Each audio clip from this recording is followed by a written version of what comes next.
Perkenalkan, nama saya Nadifa Nurafina dari kelas Ilmu Perundang-undangan A, Fakultas Hukum Universitas Sriwijaya Angkatan 2018, dan saya akan menjelaskan tentang peran masyarakat dalam pembentukan peraturan perundang-undangan. Pasal 96 Undang-Undang Nomor 12 Tahun 2011 mengatur mengenai partisipasi masyarakat dalam pembentukan peraturan perundang-undangan. Pasal 96 ayat 1, masyarakat berhak memberikan masukan secara lisan dan atau tertulis dalam pembentukan peraturan perundang-undangan. Pasal 96 ayat 2, masukan secara lisan dan atau tertulis sebagaimana dimaksud pada ayat 1 dapat dilakukan melalui rapat dengar pendapat umum, kunjungan kerja, sosialisasi, dan atau seminar lokarya dan atau diskusi. Pasal 96 ayat 3, masyarakat sebagaimana dimaksud pada ayat 1 adalah orang perseorangan atau kelompok orang yang mempunyai kepentingan atas substansi perancangan peraturan perundang-undangan. Pasal 96 ayat 4, untuk memudahkan masyarakat dalam memberikan masukan secara lisan dan atau tertulis, sebagaimana dimaksud pada ayat 1, setiap rancangan peraturan perundang-undangan harus dapat diakses dengan mudah oleh masyarakat. Secara umum, mekanisme penyusunan peraturan perundang-undangan terbagi menjadi perencanaan, penyusunan, pembahasan, dan penetapan. Partisipasi masyarakat sendiri sudah ada semenjak tahap perencanaan. Contohnya dapat kita lihat dari penyusunan proyek provinsi yang didasarkan atas A. Perintah peraturan perundang-undangan lebih tinggi, B. Rencana pembangunan daerah, C. Penyelenggaraan otonomi daerah dan tugas pembantuan, dan D. Aspirasi masyarakat daerah. Lalu, ada pula yang membagi tahap pembentukan undang-undang dalam 3 tahap, yaitu tahap ante-legislatif, tahap legislatif, dan tahap pos-legislatif. Bentuk partisipasi masyarakat dalam proses pembentukan undang-undang disesuaikan dengan tahap-tahap yang tengah dilakukannya. Partisipasi masyarakat pada tahap ante-legislatif.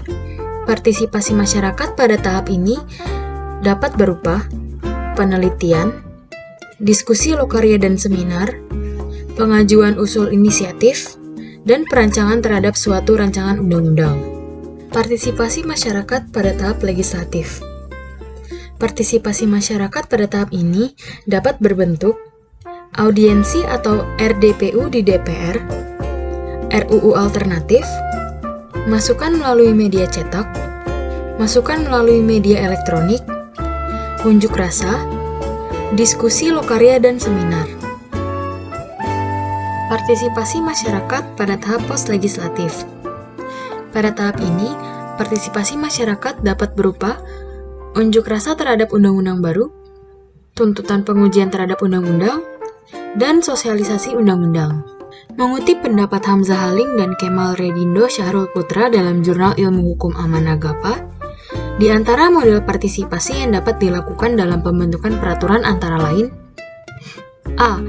Mengikut sertakan anggota masyarakat yang dianggap ahli dan independen dalam tim atau kelompok kerja dalam penyusunan peraturan perundang-undangan. B. Melakukan public hearing melalui seminar, lokarya atau mengundang pihak-pihak yang berkepentingan dalam rapat-rapat penyusunan peraturan perundang-undangan dan musyawarah rencana pembangunan. C. Melakukan uji sahih terhadap peraturan daerah. D. Melakukan jejak pendapat, kontak publik melalui media massa, dan E. Melalui lembaga pemberdayaan masyarakat kelurahan atau LPMK atau membentuk forum warga. Berdasarkan penjelasan tersebut, maka masyarakat berhak memberikan masukan secara lisan dan atau tertulis dalam pembentukan peraturan perundang-undangan melalui rapat dengar pendapat umum, kunjungan kerja, sosialisasi, dan atau seminar, lokarya, dan atau diskusi. Memang benar bahwa aspirasi masyarakat dapat disampaikan melalui kegiatan sosialisasi pembentukan peraturan perundang-undangan. Sayangnya, dalam pasal 96 Undang-Undang Nomor 12 Tahun 2011 yang mengatur mengenai partisipasi masyarakat, tidak disebutkan secara eksplisit bagaimana masyarakat dapat menyampaikan masukan. Tetapi, jika kita cermati lagi, aspirasi masyarakat dapat ditampung sejak tahap perencanaan dalam penyusunan peraturan perundang-undangan. Sekian penjelasan dari saya mengenai peran masyarakat dalam pembentukan peraturan perundang-undangan. Saya ucapkan terima kasih.